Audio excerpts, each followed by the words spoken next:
ਸਤਿ ਸ਼੍ਰੀ ਅਕਾਲ ਜੀ। ਮੈਂ ਹਾਂ ਸੁਖਵਿੰਦਰ ਸਿੰਘ ਸਿੱਧੂ। ਰੋਜ਼ਾਨਾ ਲੋਕਨਾਥ ਟੀਵੀ ਦਾ ਵਿਸ਼ੇਸ਼ ਪ੍ਰੋਗਰਾਮ ਲੁਕਵਾਂ ਸੱਚ ਦੇਖ ਰਹੇ ਸਾਰੇ ਦਰਸ਼ਕਾਂ ਦਾ ਸਵਾਗਤ। ਪ੍ਰੋਗਰਾਮ ਦੇ ਵਿੱਚ ਲੈ ਕੇ ਹਾਜ਼ਰ ਹਾਂ ਪੰਜਾਬ ਦੀ ਸਿਆਸਤ ਦੇ ਨਾਲ ਜੁੜੀਆਂ ਕੁਝ ਵੱਡੀਆਂ ਤੇ ਅਹਿਮ ਖਬਰਾਂ। ਸਭ ਤੋਂ ਪਹਿਲਾਂ ਗੱਲਬਾਤ ਜਿਹੜੀ ਆ ਉਹ ਕਾਂਗਰਸ ਦੀ ਕਰਾਂਗੇ ਕਿ ਕਾਂਗਰਸ ਜਿਹੜੀ ਹੈ ਉਹ ਬੁਰੇ ਤਰੀਕੇ ਦੇ ਨਾਲ ਹਾਰ ਵੀ ਗਈ, ਸਰਕਾਰ ਰਹੀ ਨਹੀਂ, ਪ੍ਰਧਾਨ ਵੀ ਬਦਲਿਆ, ਪਰ ਆਪਸੀ ਇਕਜੁੱਟਤਾ ਜਿਹੜੀ ਹੈ ਉਹ ਨਜ਼ਰ ਨਹੀਂ ਆ ਰਹੀ। ਰਾਜਾ ਵੜਿੰਗ ਨੂੰ ਝਟਕਾ ਲੱਗਦਾ ਨਜ਼ਰ ਆ ਰਿਹਾ ਹੈ। ਰਾਜਾ ਵੜਿੰਗ ਇਕੱਲੇ ਪੈਂਦੇ ਨਜ਼ਰ ਆ ਰਹੇ ਨੇ। ਕੀ ਐਮਐਲਏ ਤੇ ਵੱਡੇ ਲੀਡਰ ਰਾਜਾ ਵੜਿੰਗ ਦਾ ਸਾਥ ਛੱਡ ਗਏ ਨੇ? ਕੀ ਪ੍ਰਧਾਨ ਆਉਣ ਵਾਲੇ ਦਿਨਾਂ ਦੇ ਵਿੱਚ ਬਦਲਿਆ ਜਾ ਸਕਦਾ ਹੈ? ਕਿਉਂ ਅਸੀਂ ਇਹ ਗੱਲ ਕਹਿ ਰਹੇ ਹਾਂ, ਉਸ ਤੇ ਜਿਹੜੀ ਆ ਗੱਲਬਾਤ ਕਰਾਂਗੇ। ਨਾਲ ਹੀ ਨਾਲ ਗੱਲਬਾਤ ਸਿਮਰਨਜੀਤ ਸਿੰਘ ਮਾਨ ਦੇ ਵਿਵਾਦਤ ਬਿਆਨ ਦੇ ਬਾਰੇ। ਸਿਮਰਨਜੀਤ ਸਿੰਘ ਮਾਨ ਨੇ ਭਗਤ ਸਿੰਘ ਨੂੰ ਅੱਤਵਾਦੀ ਕਰਾਰ ਦਿੱਤਾ ਹੈ। ਆਖਰ ਆਈਪੀਐਸ ਦੀ ਪੋਸਟ ਤੋਂ ਰਹਿਣ ਤੋਂ ਬਾਅਦ ਦੂਜੀ ਤੀਜੀ ਵਾਰੀ ਐਮਪੀ ਜਿਹੜਾ ਬਣਨ ਤੋਂ ਬਾਅਦ ਉਹਨਾਂ ਨੂੰ ਅੱਤਵਾਦੀ ਨਜ਼ਰ ਕਿਉਂ ਆ ਰਹੇ ਭਗਤ ਸਿੰਘ? ਕਿਉਂ ਭਗਤ ਸਿੰਘ ਨੂੰ ਉਹਨਾਂ ਦੇ ਵੱਲੋਂ ਅੱਤਵਾਦੀ ਕਿਹਾ ਜਾ ਰਿਹਾ? ਔਰ ਕੁਝ ਲੋਕ ਅਜਿਹੇ ਜਿਨ੍ਹਾਂ ਨੂੰ ਬਾਕੀ ਲੋਕ ਅੱਤਵਾਦੀ ਮੰਨਦੇ ਨੇ, ਉਹਨਾਂ ਦੇ ਹੱਕ ਦੇ ਵਿੱਚ ਸਿਮਰਨਜੀਤ ਮਾਨ ਕਿਉਂ ਖੜੇ ਨਜ਼ਰ ਆ ਰਹੇ ਨੇ?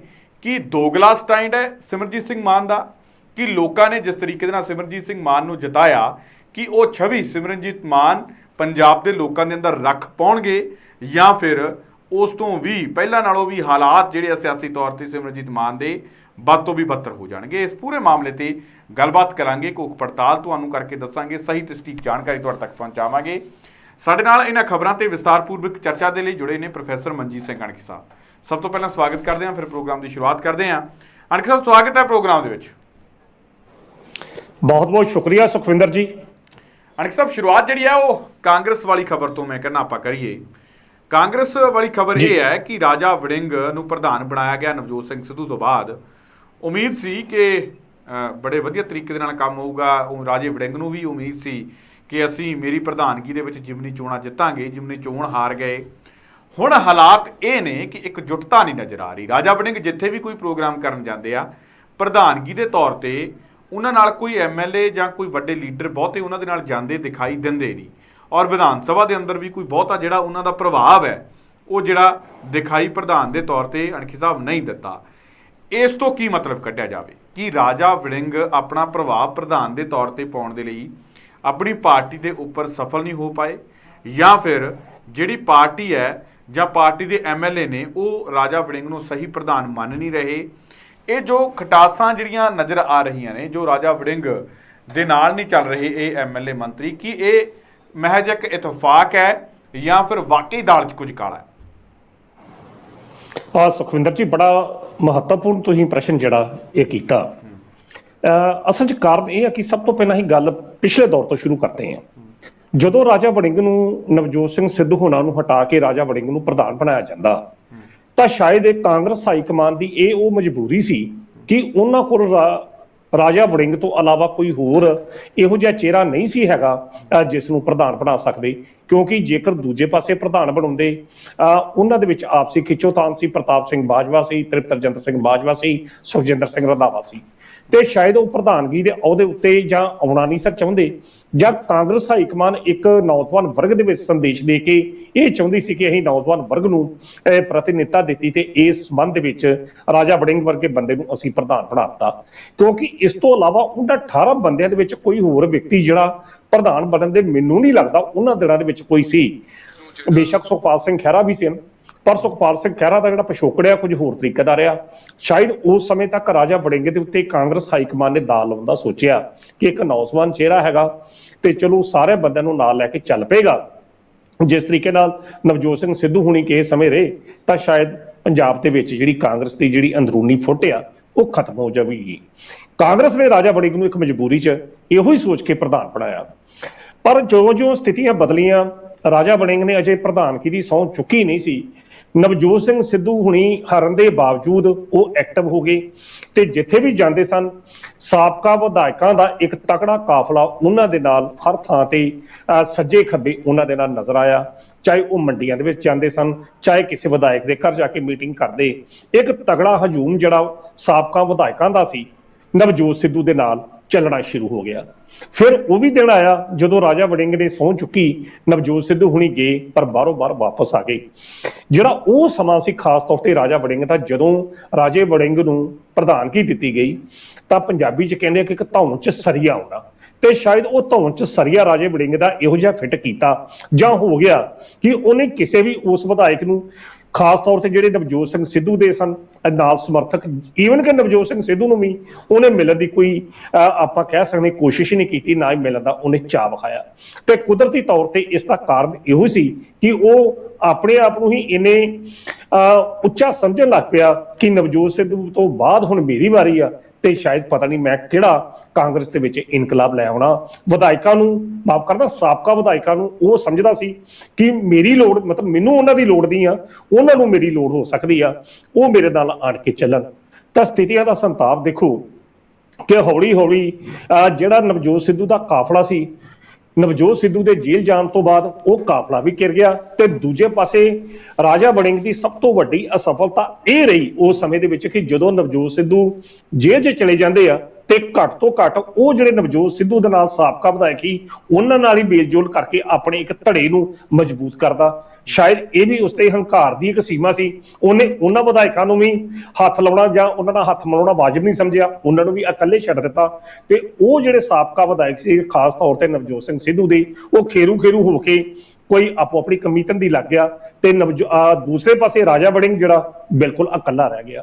ਹੁਣ ਰਾਜੇ ਵੜਿੰਗ ਕੋਲ ਜਿਹੜੇ 17-18 ਵਿਧਾਇਕ ਨੇ ਜਿਹੜੇ ਇਸ ਵੇਲੇ ਪੰਜਾਬ ਵਿਧਾਨ ਸਭਾ ਦੇ ਵਿੱਚ ਨੇ, ਤੇ ਪੰਜਾਬੀ ਦੇ ਵਿੱਚ ਮੈਂ ਕਹਾਂ ਉਹ ਸਾਰੇ ਖੜਪੇ ਨੇ, ਸਾਰੇ ਆਪੋ ਆਪਣੀ ਥਾਂ ਤੇ ਪ੍ਰਧਾਨਗੀਆਂ ਦੇ ਅਹੁਦਿਆਂ ਦਾ ਨਿੱਘ ਮਾਣਦੇ ਹੋਏ ਬੜੇ ਤਾਂ ਤੱਕ ਪਹੁੰਚ ਚੁੱਕੇ ਆ।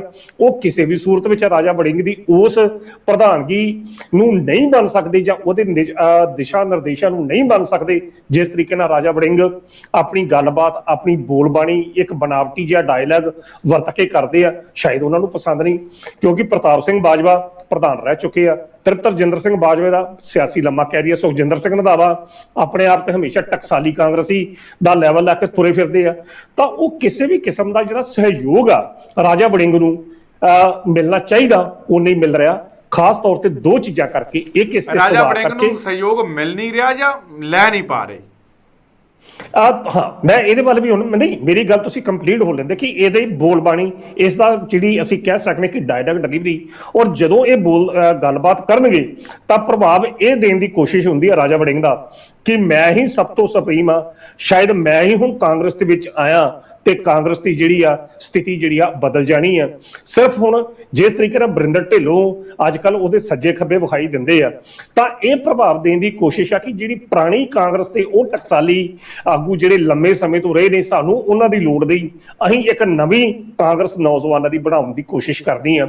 ਸ਼ਾਇਦ ਇਹੋ ਹੀ ਕਾਰਨ ਆ ਕਿ ਪੁਰਾਣੇ ਟਕਸਾਲੀ ਕਾਂਗਰਸੀਆਂ ਨਾਲ ਅਜੇ ਤੱਕ ਰਾਜੇ ਵੜਿੰਗ ਨੇ ਇੱਕ ਵੀ ਮੁਲਾਕਾਤ ਨਹੀਂ ਕੀਤੀ ਜਿਹੜੇ ਪਿਛਲੇ ਦੌਰ ਦੇ ਵਿੱਚ ਹਨ, ਚਾਹੇ ਓਮ ਪ੍ਰਕਾਸ਼ ਸੋਨੀ ਹੋਵੇ, ਚਾਹੇ ਸ਼ਮਸ਼ੇਰ ਸਿੰਘ ਦੂਲੋ ਹੋਵੇ, ਚਾਹੇ ਕੋਈ ਵੀ ਬੰਦੇ ਹੋਣ, ਉਹਨਾਂ ਨਾਲ ਮੁਲਾਕਾਤਾਂ ਦਾ ਸਿਲਸਿਲਾ ਨਜ਼ਰ ਨਹੀਂ ਆਉਂਦਾ। ਤੇ ਦੂਜੇ ਪਾਸੇ ਆਹ ਜਿਹੜੇ 17-18 ਵਿਧਾਇਕ ਜਿੱਤੇ ਨੇ ਇਹ ਉਹਨੂੰ ਕੱਖ ਨਹੀਂ ਸਮਝਦੇ। ਕਾਰਨ ਕੀ? ਕਿਉਂਕਿ ਇਹ ਸਨਾਟੀ ਦਾ ਆਧਾਰ ਦੇ ਉੱਤੇ ਸ਼ਾਇਦ ਉਸ ਨੂੰ ਨਾ ਮੰਨਦੇ ਹੁਣ, ਠੀਕ ਆ, ਪਾਰਟੀ ਨੇ ਪ੍ਰਧਾਨ ਬਣਾ ਕੇ ਉੱਤੇ ਰੱਖ ਦਿੱਤਾ। ਤਾਂ ਹੁਣ ਰਾਜੇ ਵੜਿੰਗ ਦੇ ਸੁਭਾਅ ਦੀ ਗੱਲ ਕਰ ਲਓ। ਰਾਜੇ ਵੜਿੰਗ ਦੇ ਸੁਭਾਅ ਦਾ ਖਾਸ ਤੌਰ ਤੇ ਉਸਦੀ ਜਿਹੜੀ ਬੋਲਬਾਣੀ ਆ, ਬੋਲਬਾਣੀ ਦੇ ਵਿੱਚ ਹਮੇਸ਼ਾ ਤੁਸੀਂ ਦੇਖੋ ਕਿ ਇੱਕ ਬਨਾਵਟੀਪਨ ਹੈਗਾ, ਉਹ ਕਦੇ ਵੀ ਉਹੋ ਜਿਹਾ ਬੋਲਬਾਣੀ ਨਹੀਂ ਲੱਗਦਾ ਜਾਂ ਉਸਦੀ ਡਾਇਲੌਗ ਡਿਲੀਵਰੀ ਕਦੇ ਵੀ ਇਹੋ ਜਿਹੀ ਨਹੀਂ ਲੱਗਦੀ ਜਿਹੜੀ ਕਿਸੇ ਪਾਰਟੀ ਪ੍ਰਧਾਨ ਦੀ ਹੁੰਦੀ ਆ, ਬਲਕਿ ਇਸ ਤਰ੍ਹਾਂ ਲੱਗਦਾ ਜਿਵੇਂ ਕੋਈ ਅਫਸਰ ਬਾਕੀਆਂ ਨੂੰ ਨਿਰਦੇਸ਼ ਦੇ ਰਿਹਾ ਹੋਵੇ। ਤਾਂ ਪਾਰਟੀ ਦੇ ਵਿੱਚ ਤਾਂ ਸੁਖਵਿੰਦਰ ਜੀ ਸਾਰੇ ਬਰਾਬਰ ਹੁੰਦੇ ਨੇ, ਕੋਈ ਪ੍ਰਧਾਨ ਬਣ ਗਿਆ, ਕੋਈ ਨਜ਼ਰ ਆਈ ਕਿਤੇ ਅਣਖੀ ਸਾਹਿਬ, ਉਹ ਵੀ ਕਿਤੇ ਗੱਲ ਨਹੀਂ ਨਜ਼ਰ ਆਈ ਜਿਹੜੇ ਟ੍ਰਿਪਲ ਡੀ ਦੀ ਗੱਲ ਕਰ ਰਹੇ ਸੀ, ਡਿਸਪਲਿਨ ਦੀ, ਪਤਾ ਨਹੀਂ ਹੋਰ ਕਿਹੜੀਆਂ ਕਿਹੜੀਆਂ ਗੱਲਾਂ, ਮੈਂ ਤਾਂ ਡੀਆਂ ਵੀ ਹੁਣ ਉਹਨਾਂ ਦੀਆਂ ਭੁੱਲ ਗਿਆ। ਤੇ ਉਹ ਜਿਸ ਤਰੀਕੇ ਦੇ ਨਾਲ ਸਿੱਧੂ ਦੇ ਖਿਲਾਫ ਉਹਨਾਂ ਦੀ ਡੀ ਦੇ ਟ੍ਰਿਪਲ ਡੀ ਦੇ ਜਿਹੜੇ ਇਹ ਸਭ ਕੁਝ ਕਹਿਣ ਦੇ ਬਾਵਜੂਦ, ਮੈਂ ਦੁਬਾਰਾ ਆਪਣੇ ਦਰਸ਼ਕਾਂ ਨੂੰ ਦੱਸ ਦੇਣਾ ਕਿ ਰਾਜਾ ਵੜਿੰਗ ਜਿਹੜੇ ਆ ਜਦੋਂ ਪ੍ਰਧਾਨ ਬਣੇ ਟ੍ਰਿਪਲ ਡੀ ਦੀ ਬੜੀ ਗੱਲ ਕੀਤੀ, ਡਿਸਪਲਿਨ ਦੀ, ਹੋਰ ਅਣਖੀ ਸਾਹਿਬ ਬਾਕੀ ਉਹ ਦੱਸ ਦੇਣਗੇ, ਡਿਸਪਲਿਨ, ਡੈਡੀਕੇਸ਼ਨ ਔਰ ਡਾਇਲੌਗ, ਹਾਂ ਡਾਇਲੌਗ ਦੀ ਇਹ ਗੱਲ ਕਹੀ। ਖਾਸ ਤੌਰ ਤੇ ਉਹਨਾਂ ਨੇ ਕਿਹਾ ਕਿ ਇੱਕ ਦੂਜੇ ਦੇ ਖਿਲਾਫ ਨਹੀਂ ਬੋਲਣਾ। ਪਰ ਜਿਸ ਤਰੀਕੇ ਨਾਲ ਨਵਜੋਤ ਸਿੰਘ ਸਿੱਧੂ ਜਦੋਂ ਜੇਲ੍ਹ ਗਏ ਤੇ ਸੁਖਜਿੰਦਰ ਰੰਧਾਵਾ ਹੋਰਾਂ ਨੇ ਜਿਸ ਤਰੀਕੇ ਦੇ ਨਾਲ ਨਵਜੋਤ ਸਿੰਘ ਸਿੱਧੂ ਦੇ ਖਿਲਾਫ ਬਿਆਨਬਾਜ਼ੀਆਂ ਕੀਤੀਆਂ, ਹੋਰਨਾਂ ਲੀਡਰਾਂ ਨੇ ਬੜੀਆਂ ਬਿਆਨਬਾਜ਼ੀਆਂ ਜਿਹੜੀਆਂ ਕੀਤੀਆਂ, ਉਸ ਤੋਂ ਸਾਫ਼ ਸੀ ਕਿ ਉਹ ਰਾਜਾ ਵੜਿੰਗ ਦੀ ਪ੍ਰਧਾਨਗੀ ਨੂੰ ਕਬੂਲਦੇ ਨਹੀਂ, ਮੰਨਦੇ ਨਹੀਂ, ਉਹਨਾਂ ਦੀਆਂ ਗੱਲਾਂ ਨੂੰ ਮੰਨਦੇ ਨਹੀਂ, ਉਹਨਾਂ ਦੇ ਡਿਸਿਪਲਨ ਨੂੰ, ਡਾਇਲੋਗ ਨੂੰ, ਡੈਡੀਕੇਸ਼ਨ ਨੂੰ ਜਿਹੜੀ ਆ ਉਹ ਮੰਨਦੇ ਨਹੀਂ। ਇਹਦਾ ਸਾਫ਼ ਹੀ ਸੀਗਾ, ਉਦੋਂ ਵੀ ਅੰਦਾਜ਼ਾ ਜਿਹੜਾ ਹੋ ਗਿਆ ਸੀਗਾ ਕਿ ਰਾਜਾ ਵੜਿੰਗ ਜਿਹੜੇ ਆ ਉਹ ਉਸ ਤਰੀਕੇ ਦੇ ਨਾਲ ਪ੍ਰਧਾਨਗੀ ਨਹੀਂ ਚਲਾ ਸਕਦੇ ਜਿਸ ਤਰੀਕੇ ਦੇ ਨਾਲ ਕਾਂਗਰਸ ਨੂੰ ਪ੍ਰਧਾਨਗੀ ਚਲਾਉਣ ਦੀ ਜਿਹੜੀ ਲੋੜ ਹੈ। ਔਰ ਅੱਜ ਉਹ ਸਾਫ਼ ਹੈ ਕਿ ਰਾਜਾ ਵੜਿੰਗ ਜਿਹੜੇ ਆ ਉਹ ਪ੍ਰਧਾਨਗੀ ਦੇ ਤੌਰ 'ਤੇ ਅਣਖੀ ਸਾਹਿਬ ਜਿਸ ਤਰੀਕੇ ਨਾਲ ਉਹਨਾਂ ਨਾਲ ਅੱਜ ਕੋਈ ਲੀਡਰ ਕਾਂਗਰਸ ਦਾ ਕੋਈ MLA ਬਹੁਤਾ ਤੁਰ ਨਹੀਂ ਰਿਹਾ, ਵੱਡੇ ਲੀਡਰ ਬਹੁਤੇ ਤੁਰ ਨਹੀਂ ਰਹੇ, ਸਾਫ਼ ਸਾਬਤ ਹੋ ਰਿਹਾ ਹੈ। ਔਰ ਜਿਮਨੀ ਚੋਣ ਜਿਸ ਤਰੀਕੇ ਦੇ ਨਾਲ ਹਾਰੀ, ਸਾਫ਼ ਸਾਬਤ ਹੋ ਰਿਹਾ ਕਿ ਰਾਜਾ ਵੜਿੰਗ ਪ੍ਰਧਾਨਗੀ ਤੌਰ 'ਤੇ ਜਿਹੜੇ ਆ ਉਹ ਫੇਲ ਜੇ ਨਜ਼ਰ ਆ ਰਹੇ ਨੇ। ਔਰ ਪ੍ਰਧਾਨਗੀ ਦੇ ਪ੍ਰਧਾਨ ਦੇ ਤੌਰ 'ਤੇ ਸੀਨੀਅਰ ਲੀਡਰਸ਼ਿਪ ਜਿਹੜੀ ਆ ਕਾਂਗਰਸ ਦੀ ਉਹ ਕੋਈ ਬਹੁਤਾ ਸੀਰੀਅਸ ਜਿਹੜਾ ਰਾਜਾ ਵੜਿੰਗ ਨੂੰ ਲੈ ਨਹੀਂ ਰਹੀ, ਤਾਂ ਕਿ ਆਉਣ ਵਾਲੇ ਦਿਨਾਂ ਦੇ ਵਿੱਚ ਪ੍ਰਧਾਨ ਵੀ ਬਦਲਣ ਦੀ ਗੱਲ ਕੀਤੀ ਜਾ ਸਕਦੀ ਹੈ। ਜਿਮਨੀ ਚੋਣ ਹਾਰ ਗਏ, ਪ੍ਰਭਾਵ ਬਹੁਤਾ ਨਜ਼ਰ ਨਹੀਂ ਆ ਰਿਹਾ ਕਿ ਕੋਈ ਸੀਨੀਅਰ ਲੀਡਰ ਉੱਠ ਕੇ ਆਪਣੀ ਦਾਅਵੇਦਾਰੀ ਪੇਸ਼ ਕਰ ਸਕਦਾ ਕਿ ਪ੍ਰਧਾਨ ਬਦਲਿਆ ਜਾ ਸਕਦਾ। ਸੁਖਵਿੰਦਰ ਜੀ, ਤੁਹਾਡਾ ਪ੍ਰਸ਼ਨ ਦੇ ਦੋ ਹਿੱਸਿਆਂ 'ਚ ਮੈਂ ਜਵਾਬ ਦੇਵਾਂਗਾ। ਤੁਸੀਂ ਇਹ ਗੱਲ ਕੀਤੀ ਕਿ ਰਾਜਾ ਵੜਿੰਗ ਜਿਹੜੀ ਨਵਜੋਤ ਸਿੰਘ ਸਿੱਧੂ ਦੀ ਜਦੋਂ ਗੱਲਬਾਤ ਹੋਈ, ਸੁਖਜਿੰਦਰ ਸਿੰਘ ਰੰਧਾਵੇ ਨੇ ਉਹਨਾਂ ਦੇ ਖਿਲਾਫ ਬਿਆਨਬਾਜ਼ੀ ਕੀਤੀ, ਬਹੁਤ ਕੁਝ ਇਹੋ ਜਿਹਾ ਉਸ ਸਮੇਂ ਆਇਆ ਜਦੋਂ ਨਵਜੋਤ ਸਿੰਘ ਸਿੱਧੂ ਜੇਲ੍ਹ 'ਚ ਗਏ। ਮੇਰਾ ਖਿਆਲ ਸਭ ਤੋਂ ਵੱਡਾ ਮਹੱਤਵਪੂਰਨ ਮੌਕਾ ਜਿਹੜਾ ਸੀ ਉਸ ਵਕਤ ਰਾਜਾ ਵੜਿੰਗ ਨੇ ਖਿਜਾ ਲਿਆ ਜਦੋਂ ਨਵਜੋਤ ਸਿੰਘ ਸਿੱਧੂ ਜੇਲ੍ਹ 'ਚ ਜਾਂਦੇ ਆ ਬਤੌਰ ਪਾਰਟੀ ਪ੍ਰਧਾਨ, ਬਤੌਰ ਇੱਕ ਆਪਣੇ ਨੇਤਾ ਦੇ ਰੂਪ ਦੇ ਵਿੱਚ। ਉਹ ਇੱਕ ਵਾਰੀ ਵੀ ਨਵਜੋਤ ਸਿੱਧੂ ਦੇ ਨਾਲ ਉਸ ਸਮੇਂ ਮੀਟਿੰਗ ਨਹੀਂ ਕੀਤੀ ਤੇ ਨਾ ਮੀਟਿੰਗ ਕਰਨ ਪਹੁੰਚੇ। ਹਾਲਾਂਕਿ ਇਹ ਜ਼ਰੂਰੀ ਸੀ ਕਿਉਂਕਿ ਉਦੋਂ ਤੱਕ ਨਵਜੋਤ ਸਿੰਘ ਸਿੱਧੂ ਕਾਂਗਰਸ ਪਾਰਟੀ ਦਾ ਹਿੱਸਾ ਸਨ ਤੇ ਅੱਜ ਵੀ ਹਨ। ਕਾਂਗਰਸ ਹਾਈਕਮਾਨ ਵੱਲੋਂ 100 ਵਾਰੀ ਉਹਨਾਂ ਵੱਲੋਂ ਐਕਸ਼ਨ ਦੇ ਲੈਣ ਦੀ ਗੱਲ ਕੀਤੀ ਗਈ ਹੋਵੇ, ਪਰ ਰਾਜੇ ਵੜਿੰਗ ਨੇ ਬਿਲਕੁਲ ਨਵਜੋਤ ਸਿੱਧੂ ਨੂੰ ਇਸ ਤਰੀਕੇ ਨਾਲ ਸਾਈਡਲਾਈਨ ਕੀਤਾ ਕਿ ਜਿਸ ਤਰੀਕੇ ਦਾ ਕਾਂਗਰਸ ਨਾਲ ਉਹਨਾਂ ਦਾ ਕੋਈ ਵੀ ਸੰਬੰਧ ਨਾ ਹੋਵੇ। ਤੇ ਜੇਕਰ ਰਾਜਾ ਵੜਿੰਗ ਉਸ ਸਮੇਂ ਰਾਜਾ ਨਵਜੋਤ ਸਿੰਘ ਸਿੱਧੂ ਨੂੰ ਮਿਲਦੇ, ਉਹਦੇ ਧੜੇ ਦੇ ਜਿਹੜੇ ਉਹ ਵਿਧਾਇਕ ਸਨ, ਸਾਬਕਾ ਵਿਧਾਇਕਾਂ ਨੂੰ ਨਾਲ ਲੈ ਕੇ ਤੁਰਦੇ, ਤਾਂ ਸ਼ਾਇਦ ਰਾਜਾ ਵੜਿੰਗ ਦਾ ਉਹ ਧੜਾ ਜਿਹੜਾ ਨਵਜੋਤ ਸਿੱਧੂ ਨਾਲ ਤੁਰਦਾ ਸੀ, ਰਾਜਾ ਵੜਿੰਗ ਦਾ ਆਪਣਾ ਧੜਾ ਇੱਕ ਮਜ਼ਬੂਤ ਧੜਾ ਬਣ ਜਾਂਦਾ, ਇਨਕਲੂਡਿੰਗ ਨਵਜੋਤ ਸਿੰਘ ਸਿੱਧੂ। ਪਰ ਇੱਕ ਹੋਮਨ, ਜਿਸ ਤਰ੍ਹਾਂ ਮੈਂ ਇੱਕ ਸ਼ਬਦ ਪਹਿਲਾਂ ਯੂਜ਼ ਕੀਤਾ ਕਿ ਧੌਣ ਦੇ ਵਿੱਚ ਸਰੀਆ ਕਥਾ ਤੌਰ ਤੇ ਇਸ ਤਰ੍ਹਾਂ ਮਹਿਸੂਸ ਹੋਇਆ ਉਸ ਨੂੰ ਕਿ ਮੈਨੂੰ ਨਵਜੋਤ ਸਿੱਧੂ ਦੀ ਲੋੜ ਨਹੀਂ ਆ, ਸ਼ਾਇਦ ਨਵਜੋਤ ਸਿੱਧੂ ਕਰਕੇ ਪਾਰਟੀ ਹਾਰੀ ਆ ਪੰਜਾਬ ਦੇ ਵਿੱਚ। ਬਹੁਤ ਕੁਝ ਇਹੋ ਜਿਹੀਆਂ ਗੱਲਾਂ ਹੋਈਆਂ ਤੇ ਸੁਖਜਿੰਦਰ ਸਿੰਘ ਰੰਧਾਵੇ ਦੀ ਬੋਲਬਾਣੀ ਜਾਂ ਬਿਆਨਾਂ ਦੇ ਸੰਬੰਧੀ ਤਾਂ ਤੁਸੀਂ ਗੱਲ ਕਰ ਹੀ ਚੁੱਕੇ ਜੀ। ਤਾਂ ਸ਼ਾਇਦ ਸਭ ਤੋਂ ਵੱਡੀ ਅਸਫਲਤਾ ਇਹਦੀ ਉਦੋਂ ਹੀ ਸ਼ੁਰੂ ਹੋ ਗਈ ਕਿ ਜਦੋਂ ਪਾਰਟੀ ਦਾ ਸਾਬਕਾ ਪ੍ਰਧਾਨ ਜੇਲ੍ਹ ਜਾ ਰਿਹਾ, ਤੁਸੀਂ ਇੱਕ ਵੀ ਮੁਲਾਕਾਤ ਨਹੀਂ ਕੀਤੀ। ਤੇ ਮੁਲਾਕਾਤ ਕਦੋਂ ਕਰਨ ਜਾ ਰਹੇ ਜੇ? ਜਦੋਂ ਇੱਕ ਭ੍ਰਿਸ਼ਟ ਤੁਹਾਡਾ ਮੰਤਰੀ, ਸਾਬਕਾ ਮੰਤਰੀ ਜੇਲ੍ਹ 'ਚ ਫਸਿਆ, ਉਹਨੂੰ ਮਿਲ ਕੇ ਫਿਰ ਕਹਿੰਦੇ ਚਲੋ ਲੰਘਦੇ ਹੀ ਉਹਨੂੰ ਵੀ ਮਿਲ ਲਈਏ। ਚੰਗਾ ਹੋਇਆ ਨਵਜੋਤ ਸਿੰਘ ਸਿੱਧੂ ਨਹੀਂ ਮਿਲਿਆ। ਹੁਣ ਦੂਜਾ ਪ੍ਰਸ਼ਨ ਜਿਹੜਾ ਤੁਸੀਂ ਬੜਾ ਮਹੱਤਵਪੂਰਨ ਪ੍ਰਸ਼ਨ ਕੀਤਾ ਕਿ ਜਿਮਨੀ ਚੋਣ ਹੋਈ, ਜਿਮਨੀ ਚੋਣ ਦੇ ਵਿੱਚ ਜ਼ਮਾਨਤਾਂ ਜ਼ਬਤ ਹੋਈਆਂ, ਕਾਂਗਰਸ ਕੋਈ ਵੀ ਇਹ ਜਿਹਾ ਪ੍ਰਦਰਸ਼ਨ ਨਹੀਂ ਕਰ ਸਕੀ ਰਾਜਾ ਵੜਿੰਗ ਦੀ ਪ੍ਰਧਾਨਗੀ ਦੇ ਹੇਠ ਕਿ ਕੋਈ ਲੱਗਦਾ ਕਿ ਰਾਜਾ ਵੜਿੰਗ ਇੱਕ ਪ੍ਰਧਾਨ ਆਇਆ। ਇਹ ਜਿਹੜਾ ਪ੍ਰਧਾਨ ਹੈ ਇਹ ਮਜਬੂਰੀ 'ਚ। ਦੂਜੇ ਪਾਸੇ ਸਿੱਧੂ ਮੂਸੇਵਾਲ ਦੀ ਮੌਤ ਨੂੰ ਵੀ ਰਾਜਾ ਵੜਿੰਗ ਨੇ ਹਥਿਆਰ ਬਣਾ ਕੇ ਵਰਤਣ ਦੀ ਕੋਸ਼ਿਸ਼ ਕੀਤੀ, ਉਹਦੇ ਮਾਪਿਆਂ ਨੇ ਮਨਾ ਕਰਤਾ। ਤਾਂ ਦੋ ਤਿੰਨ ਚੀਜ਼ਾਂ ਜਿਹੜੀਆਂ ਮਹੱਤਵਪੂਰਨ ਆਈਆਂ। ਤੇ ਤੀਸਰੇ ਬੰਨੇ ਕੱਲ ਦਾ ਇੱਕ ਨਵਾਂ ਜਿਹੜਾ ਸ਼ੋਸ਼ਾ ਛਿੜਿਆ, ਜਿਹਦੇ ਵਿੱਚ ਗੋਲਡੀ ਬਰਾੜ ਦੇ ਕਬੂਲਨਾਮੇ ਦੇ ਵਿੱਚ ਰਾਜਾ ਵੜਿੰਗ ਦਾ ਨਾਮ ਵੀ ਲਿਆ। ਉਹਦੇ ਨਾਲ ਜਿਹੜੀਆਂ ਸਥਿਤੀਆਂ ਨੇ ਹੁਣ ਸੁਖਵਿੰਦਰ ਜੀ ਰਾਜੇ ਵੜਿੰਗ ਵਾਸਤੇ ਹੋਰ ਅਸੀਂ ਕਹਿ ਸਕਦੇ ਕਿ ਆਉਂਦੇ ਦਿਨਾਂ ਵਿੱਚ ਗੰਭੀਰ ਹੋ ਸਕਦੀਆਂ। ਜਿਸ ਤਰੀਕੇ ਨਾਲ ਉਹਨੇ ਗੱਲ ਕੀਤੀ, ਚਲੋ ਉਹ ਇੱਕ ਅਲੱਗ ਵਿਸ਼ਾ, ਮੈਂ ਰਾਜੇ ਵੜਿੰਗ ਤੱਕ ਹੀ ਆਪਣੀ ਗੱਲ ਰੱਖਣਾ। ਤਾਂ ਤੁਸੀਂ ਪ੍ਰਸ਼ਨ ਕੀਤਾ ਕਿ ਇਸ ਦੀ ਪ੍ਰਧਾਨਗੀ ਦੇ ਸੰਬੰਧੀ ਪ੍ਰਸ਼ਨ ਚ ਲੱਗ ਸਕਦਾ, ਬਿਲਕੁਲ ਲੱਗ ਸਕਦਾ ਸੁਖਵਿੰਦਰ ਜੀ, ਕਿਉਂਕਿ ਅੱਜ ਦੀ ਤਰੀਕ ਤੱਕ ਜਿਸ ਤਰੀਕੇ ਨਾਲ ਬੀਤੇ ਦੌਰ 'ਚ ਸੁਖਪਾਲ ਸਿੰਘ ਖਹਿਰਾ ਨੂੰ ਕਾਂਗਰਸ ਹਾਈਕਮਾਨ ਵੱਲੋਂ ਆਲ ਇੰਡੀਆ ਕਾਂਗਰਸ ਕਿਸਾਨ ਜਿਹੜੀ ਹੈਗੀ ਹੈ ਉਸ ਦਾ ਚੇਅਰਮੈਨ ਜਿਹੜਾ ਨਿਯੁਕਤ ਕੀਤਾ ਗਿਆ, ਇੱਕ ਬਹੁਤ ਵੱਡੀ ਜ਼ਿੰਮੇਵਾਰੀ ਜਿਹੜੀ ਆ ਉਹ ਸੁਖਪਾਲ ਸਿੰਘ ਖਹਿਰੇ ਨੂੰ ਦੇ ਦਿੱਤੀ ਗਈ ਹੈ। ਤੇ ਜਿਹਦਾ ਚੇਤਾ ਸ਼ਾਇਦ ਰਾਜਾ ਵੜਿੰਗ ਨੂੰ ਵੀ ਨਹੀਂ ਸੀ, ਉਹ ਸਿੱਧਾ ਉਹਨਾਂ ਨੂੰ ਪ੍ਰਧਾਨਗੀ ਮਿਲੀ। ਤੇ ਹੁਣ ਜੇਕਰ ਰਾਜੇ ਵੜਿੰਗ ਦੇ ਨਾਲ ਅੱਜ ਦੀ ਤਰੀਕ ਦੇ ਵਿੱਚ ਚੱਲਣ ਵਾਲੇ ਕਾਂਗਰਸੀ ਸਾਬਕਾ ਵਿਧਾਇਕਾਂ ਦੀ ਗਿਣਤੀ 0 ਦੇ ਬਰਾਬਰ ਆ, ਤੇ ਇਹਨਾਂ 17-18 ਦੇ ਵਿੱਚੋਂ ਜੇ ਕੋਈ ਤੁਰਦਾ ਤਾਂ ਕੇਵਲ 1 ਜਾਂ 2 ਤੁਰਦੇ ਨੇ, ਤਾਂ ਫਿਰ ਕਾਂਗਰਸ ਹਾਈਕਮਾਨ ਨੇ ਤਾਂ ਪੰਜਾਬ ਦੇ ਵਿੱਚ ਸੋਚਣਾ ਹੀ ਸੋਚਣਾ ਹੈਗਾ। ਠੀਕ ਹੈ, ਜਿਮਨੀ ਚੋਣ ਉਹਨਾਂ ਨੇ ਹਾਰ ਲਈ ਆ, ਤੇ ਜਿਸ ਤਰੀਕੇ ਦਾ ਵਰਤਾਰਾ ਇਸ ਵੇਲੇ ਰਾਜਾ ਵੜਿੰਗ ਦਾ ਔਰ ਕਾਂਗਰਸ ਪਾਰਟੀ ਦਾ ਪੰਜਾਬ 'ਚ ਲੱਗਦਾ ਪਿਆ, ਤੇ ਜੇ 2024 ਦੀਆਂ ਚੋਣਾਂ ਕਾਂਗਰਸ ਪਾਰਟੀ ਨੇ ਜਿੱਤਣੀਆਂ ਨੇ ਤਾਂ ਯਕੀਨਨ ਤੌਰ ਤੇ ਸੁਖਵਿੰਦਰ ਜੀ ਜਿਹੜੀ ਕਾਂਗਰਸ ਪ੍ਰਧਾਨ ਦੀ ਜਿਹੜੀ ਚੋਣ ਆ ਪੰਜਾਬ ਦੇ ਵਿੱਚ, ਇਹ ਜ਼ਰੂਰ ਇਹਦੇ ਵਿੱਚ ਤਬਦੀਲੀ ਹੋ ਸਕਦੀ ਆ। ਉਹਦੇ ਵਿੱਚ ਕੋਈ ਸੀਨੀਅਰ ਨੇਤਾ ਲਾਇਆ ਜਾ ਸਕਦਾ। ਰਾਜਾ ਵੜਿੰਗ ਦੀ ਜਿਹੜੀ ਪ੍ਰਧਾਨਗੀ ਆ ਹੁਣ 2024 ਤੋਂ ਪਹਿਲਾਂ ਤੱਕ ਜਿਹੜੀ ਹੈ ਇਹਦਾ ਪੀਰੀਅਡ ਜਿਹੜਾ ਇਸਦਾ ਸਮਾਂ ਮੈਨੂੰ ਦਿਖਾਈ ਦੇ ਰਿਹਾ, ਕਿਉਂਕਿ ਅਜੇ ਤੱਕ ਰਾਜਾ ਵੜਿੰਗ ਨੇ ਜੇਕਰ ਸੰਸਦ ਦੇ ਵਿੱਚ ਮਾਫ ਕਰਦਾ ਸਦਨ ਦੇ ਵਿੱਚ ਵਿਧਾਨ ਸਭਾ ਦੇ ਵਿੱਚ ਵੀ ਜਿਹੜੀ ਉਸਦੀ ਪੇਸ਼ਕਸ਼ ਜਿਹੜੀ ਪ੍ਰੈਜੈਂਟੇਸ਼ਨ ਰਹੀ ਆ ਉਹ ਬਹੁਤ ਕਮਜ਼ੋਰ ਰਹੀ ਆ ਮੁਕਾਬਲਤਨ ਵਿਰੋਧੀ ਧਿਰ ਦੇ ਲੀਡਰ ਪ੍ਰਤਾਪ ਸਿੰਘ ਬਾਜਵਾ ਦੇ ਮੁਕਾਬਲੇ। ਠੀਕ ਆ, ਉਹ ਪ੍ਰਤਾਪ ਸਿੰਘ ਬਾਜਵਾ ਵਿਰੋਧੀ ਧਿਰ ਦੇ ਲੀਡਰ ਸੀ, ਪਰ ਜਿਹੜੇ ਮੁੱਦਿਆਂ ਨੂੰ ਕਾਂਗਰਸ ਪਾਰਟੀ ਨੇ ਉਭਾਰਨਾ ਸੀ ਵਿਧਾਨ ਸਭਾ ਦੇ ਵਿੱਚ, ਕਾਂਗਰਸ ਬਤੌਰ ਕਾਂਗਰਸ ਪ੍ਰਧਾਨ ਰਾਜਾ ਵੜਿੰਗ ਉਹਦੇ ਵਿੱਚ ਬੁਰੀ ਤਰ੍ਹਾਂ ਉੱਥੇ ਵੀ ਫੇਲ ਰਹੇ, ਉੱਥੇ ਵੀ ਗੱਲ ਆਪਣੀ ਤਰੀਕੇ ਨਾਲ ਕਰ ਨਹੀਂ ਸਕੀ। ਸੋ ਇਹਨਾਂ ਸਾਰੇ ਪ੍ਰਸੰਗਾਂ ਦੇ ਵਿੱਚ ਅਸੀਂ ਕਹਿ ਸਕਦੇ ਹਾਂ ਕਿ ਕਾਂਗਰਸ ਹਾਈ ਕਮਾਂਡ ਦੀ ਪਹਿਲੀ ਨਜ਼ਰ ਜਿਹੜੀ ਇਹਦੇ ਉੱਤੇ ਜ਼ਰੂਰ ਆ, ਕਿਉਂਕਿ ਹੁਣ ਹਿਮਾਚਲ 'ਚ ਵੀ ਚੋਣਾਂ ਨਹੀਂ, ਗੁਜਰਾਤ 'ਚ ਵੀ ਚੋਣਾਂ ਨਹੀਂ, ਤਾਂ ਉਹਨਾਂ ਚੋਣਾਂ ਦੇ ਵਿੱਚ ਇਹ ਵੇਖਣਾ ਪਏਗਾ ਕਿ ਰਾਜਾ ਵੜਿੰਗ ਦੀ ਜ਼ਿੰਮੇਵਾਰੀ ਕਿੱਥੇ ਕੁ ਲੱਗਦੀ ਹੈ। ਜੇ ਲੱਗਦੀ ਆ ਤਾਂ ਠੀਕ ਆ, ਜੇ ਨਹੀਂ ਲੱਗਦੀ ਤਾਂ ਸਾਫ਼ ਜ਼ਾਹਿਰ ਹੋਏਗਾ ਕਿ ਇਹਨਾਂ ਜਿਹੜੇ ਗੁਆਂਢੀ ਰਾਜਾਂ ਦੀਆਂ ਚੋਣਾਂ ਤੋਂ ਬਾਅਦ ਪੰਜਾਬ ਦੇ ਪ੍ਰਧਾਨਗੀ, ਕਾਂਗਰਸ ਦੀ ਜਿਹੜੀ ਪ੍ਰਧਾਨਗੀ ਆ, ਇਹਦੇ ਵਿੱਚ ਵੱਡੇ ਪੱਧਰ ਤੇ ਫੇਰਬਦਲ ਜਿਹੜਾ ਕੀਤਾ ਜਾ ਸਕਦਾ। ਪ੍ਰਧਾਨ ਇਹੋ ਹੀ ਹੋਣਗੇ ਜਿਹੜੇ 7-8 ਜਿਹੜੇ ਸੀਨੀਅਰ ਨੇਤਾ ਨੇ, ਖਾਸ ਤੌਰ ਤੇ ਸੁਖਜਿੰਦਰ ਸਿੰਘ ਰੰਧਾਵਾ ਦਾ ਨਾਮ ਹਮੇਸ਼ਾ ਜਿਹੜਾ ਇਹਨਾਂ ਚਰਚਾਵਾਂ 'ਚ ਸਭ ਤੋਂ ਅੱਗੇ ਰਿਹਾ ਕਿ ਸ਼ਾਇਦ ਉਹਨਾਂ ਨੂੰ ਪ੍ਰਧਾਨ ਬਣਾਇਆ ਜਾਵੇ। ਇਹ ਖਾਸ ਤੌਰ ਤੇ ਹਿਮਾਚਲ ਦੀਆਂ ਚੋਣਾਂ ਜਾਂ ਗੁਜਰਾਤ ਦੀਆਂ ਚੋਣਾਂ ਤੱਕ ਇਹ ਵੇਖਣਾ ਹੋਵੇਗਾ, ਕਿਉਂਕਿ ਕਾਂਗਰਸ ਦਾ ਪ੍ਰਦਰਸ਼ਨ ਉੱਥੇ ਕਿਹੋ ਜਿਹਾ ਹੋਣਾ, ਉਹਦਾ ਇੱਕ ਬਹਾਨਾ ਬਣਾ ਕੇ ਰਾਜਾ ਵੜਿੰਗ ਕੋਲ ਵੀ ਆਉਂਦਿਆਂ ਦਿਨਾਂ 'ਚ ਅਸਤੀਫਾ ਜਿਹੜਾ ਮੰਗਿਆ ਜਾ ਸਕਦਾ ਜੀ। ਬਿਲਕੁਲ ਬਿਲਕੁਲ। ਤਾਂ ਆਪਾਂ ਅਗਲੀ ਖਬਰ ਦੀ ਗੱਲ ਕਰ ਲੈਂਦੇ ਹਾਂ। ਅਗਲੀ ਖਬਰ ਵੀ ਬੜੀ ਮਹੱਤਵਪੂਰਨ ਹੈ। ਪਤਾ ਨਹੀਂ ਲੱਗ ਰਿਹਾ ਸਿਮਰਨਜੀਤ ਸਿੰਘ ਮਾਨ ਜਿਹੜੇ ਆ ਉਹ MP ਜਿੱਤਣ ਤੋਂ ਬਾਅਦ ਕਿਹੋ ਜਿਹੇ ਬਿਆਨ ਦੇਣ ਲੱਗੇ। ਹਾਲਾਂਕਿ ਬਿਆਨ ਤਾਂ ਇਹ ਉਹਨਾਂ ਦੇ MP ਜਿੱਤਣ ਤੋਂ ਪਹਿਲਾਂ ਦਾ, ਪਰ ਤੂਲ ਜਿਹੜਾ ਉਹਨੇ ਹੁਣ ਫੜਿਆ।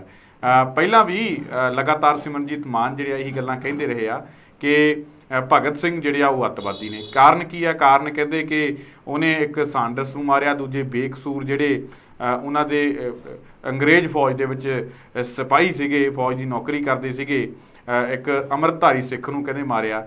ਪਰ ਦੂਜੇ ਪਾਸੇ ਦੋਗਲੀ ਨੀਤੀ ਅਪਣਾ ਰਹੇ ਨੇ ਸਿਮਰਨਜੀਤ ਮਾਨ। ਇੱਕ ਪਾਸੇ ਤਾਂ ਭਗਤ ਸਿੰਘ ਨੂੰ ਅੱਤਵਾਦੀ ਦੱਸ ਰਹੇ ਨੇ ਤੇ ਦੂਜੇ ਪਾਸੇ ਬਲਵੰਤ ਸਿੰਘ ਰਾਜੋਆਣਾ ਜਿਹਨੇ 1995 ਦੇ ਵਿੱਚ ਬੰਬ ਧਮਾਕੇ ਦੇ ਨਾਲ ਪੰਜਾਬ ਦੇ CM ਜਿਹੜੇ ਉਹ ਵੀ ਸਿੱਖ ਹੀ ਸੀਗੇ, ਬੇਅੰਤ ਸਿੰਘ, ਉਹਨਾਂ ਨੂੰ ਉਡਾਇਆ ਤੇ ਉਹਨਾਂ ਦੇ ਨਾਲ ਬੇਕਸੂਰ 17 ਹੋਰ ਲੋਕ ਜਿਹੜੇ ਉਹਨਾਂ ਦੇ ਵਿੱਚ ਵੀ ਪੁਲਿਸ ਮੁਲਾਜ਼ਮ ਜਿਹੜੇ ਕਈ ਸੀ, ਹੋ ਸਕਦਾ ਕਿ ਉਹਨਾਂ ਦੇ ਵਿੱਚ ਕੋਈ ਅੰਮ੍ਰਿਤਧਾਰੀ ਵੀ ਹੋਵੇ, ਜਾਂ ਫਿਰ ਜੇ ਅੰਮ੍ਰਿਤਧਾਰੀ ਨਹੀਂ ਵੀ ਹੈ ਕਿ ਇੱਕ ਅੰਮ੍ਰਿਤਧਾਰੀ ਨੂੰ ਮਾਰਨਾ ਸਿਮਰਨਜੀਤ ਮਾਨ ਜਿਹੜੇ ਆ ਉਹ ਜਿਹੜਾ ਮਾੜਾ ਸਮਝਦੇ ਆ, ਤੇ ਜਿਹੜਾ ਅੰਮ੍ਰਿਤਧਾਰੀ ਨਹੀਂ ਕਿ ਉਹਦੀ ਜਾਨ ਨਹੀਂ ਹੈਗੀ। ਤਾਂ ਕਿਵੇਂ ਦੇਖਦੇ ਹੋ?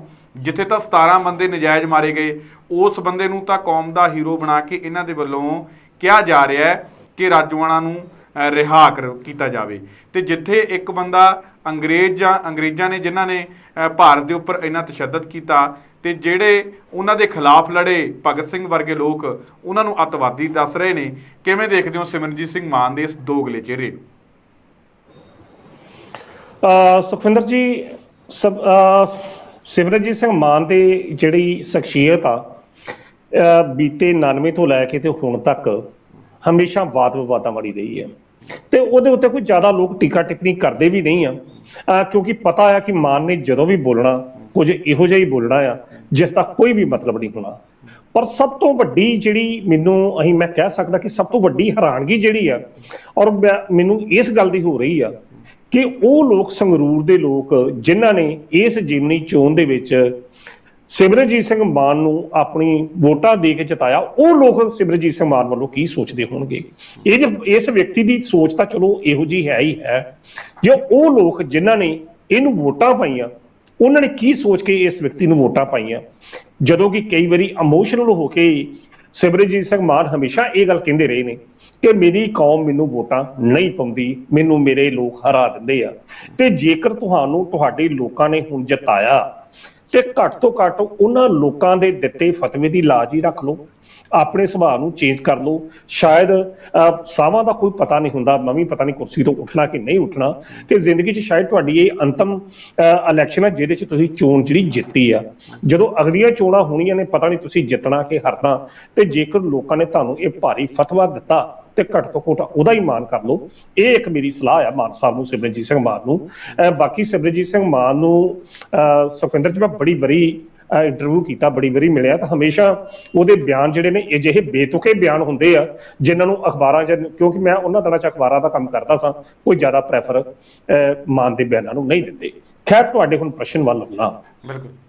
ਦੇਖੋ, ਭਗਤ ਸਿੰਘ ਦਾ ਜਿਹੜਾ ਕੱਦ ਹੈ ਨਾ, ਸੁਖਵਿੰਦਰ ਜੀ, ਉਹਨੂੰ ਕੋਈ ਅੱਤਵਾਦੀ ਕਵੇ, ਉਹਨੂੰ ਦੇਸ਼ ਭਗਤ ਕਵੇ, ਸ਼ਹੀਦ ਕਵੇ, ਉਹਦਾ ਕੱਦ ਇੰਨਾ ਉੱਚਾ ਕਿ ਇਤਿਹਾਸ ਦੇ ਸਫ਼ੇ ਜਿਹੜੇ ਮੁੱਕ ਸਕਦੇ ਆ, ਉਸ ਦੇ ਉੱਤੇ ਦਾਗ ਨਹੀਂ ਲੱਗ ਸਕਦਾ ਕਦੇ ਵੀ ਅੱਜ ਤੱਕ, ਕਿਉਂਕਿ ਉਸ ਦਾ ਕੱਦ ਇੰਨਾ ਉੱਚਾ, ਜਿਸਨੇ ਦੇਸ਼ ਨੂੰ ਆਜ਼ਾਦ ਦਿਵਾਉਣ ਵਾਸਤੇ ਇੱਕ ਅਹਿਮ ਯੋਗਦਾਨ ਪਾਇਆ। ਉਹਦਾ ਪਰਿਵਾਰ ਅੱਜ ਵੀ ਜੀਦਾ, ਉਹ ਕਹਾਣੀਆਂ ਅੱਜ ਵੀ ਜਿੰਦਾ ਨੇ ਇਤਿਹਾਸ ਦੇ ਵਿੱਚ, ਕਿਸ ਤਰੀਕੇ ਨਾਲ ਉਹਨਾਂ ਲੋਕਾਂ ਦੇ ਕਿਰਦਾਰ ਸੀ।